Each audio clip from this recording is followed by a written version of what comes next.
گجر چه پیما روایت اردگه این دوی سال که گوست هنوز 3 ساله بلوچستان تظاهراتان که پیش یافتن دنیای تو که هر کس گوشت که چه بلوچا ملت متمدن تری ما ندیسته ایشان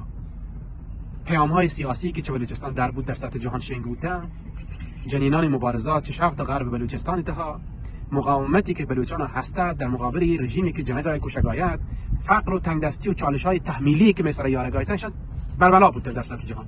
بلوچ یک چهره واقعی که مشکلات بلوچستان چیه؟ بلوچ مظلومه، بلوچ در بیکاری تحمیلی، در فقر تحمیلی، در سرکوب تحمیلی، در قتل جنینان، در کشتار مثلا کودکان. ایشان دنیا تو کشنگ بود نه؟ گجر از سک همین مسئله تورید. برای که تصویر منفی به بلوچستان واسه ارد بکن چی کردن؟ یک نکته مش خدمت تو شما همیشه به چاله در نظر بگیرید. ایشان یهته در همین چند سال اخیر تو که اجازه ایش داد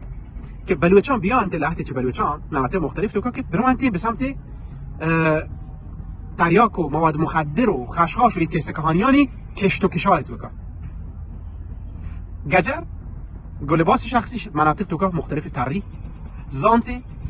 همین انتخابات اخیری هم که پیشیت گجران مامورانش مسئولانش نیروانش در روستاهای مختلف بلوچستان تو که یهتن دهستانان تو که یهتن شدن چه نزدیکش دیستن باز این جاگاهی که کشته بود تکتن و ایشان هر جاگاه جاسوس داشته و جالب شه که هر جاگاهشان دهیار و سیاسی نیروان که غیر پایگاه بسیجش هسته مخبر و جاسوسش هم هسته شری سرزانته که کشاورزی های بوگاین که خشخاش یا هر چیزه ولی سیگنالش داده که بکنید 2 سال تاها لحظی هم کد کار نداشت تاشی که هنو 1 سال تو که گشته کشک بود نو شروعش کده به نام مبارزه با مواد مخدر هر جاگاه حمله کنگایم مردمان هم جنگن کشگن و پیامی که دناش کنگایم ایشی که بچارت بلوچ قاچاقچی مشوار نگوشت ما اینا با قاچاقچی‌ها مبارزه کنگایم ما با تروریستا مقابله کنگایم ما با اشرار مسلح مقابله کنگایم یه ملک که شما هر جای دنیا هنو یهته باشه که بلوچ ضعف فقر تو کاین مشکلات تحمیلی تو کاین چالشان تو کاین بلوچ نزان و مظلومه بلوچ مقاومت کنگایم بلوچ مبارزه کنگایم بلوچ متمدنی فلان نه شاید تروریستن قاچاقچی فلان بچارتش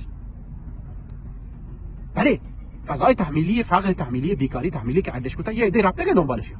ولی پروژه سازی شده این کاری بوده شاید یه سیگنال داده به مردم که شما تونه کارا بکنید ما کار نداره شما رو اگر مردمانی که سالش مثلا یه کار انجام داده بدید بزانتین زانتکتش که در واقع و دیستگش که پارگین سال مردمان با و ماشینش که فلانش که هیچ کس هیچ مشکلی پیش نیاد شاید کار نک یعنی اگر بزانت مشکل پیش نیاد کارش نکنه آنده هیچ کس واسه مشکل پیش نیاد گجر روشین زانه گاین گنده گاین و پاک کنه گاین مسئول دولتی سپاه نیروی بسیجی سپاهی پاک کنه گایا چه کجا یاد چی پروژه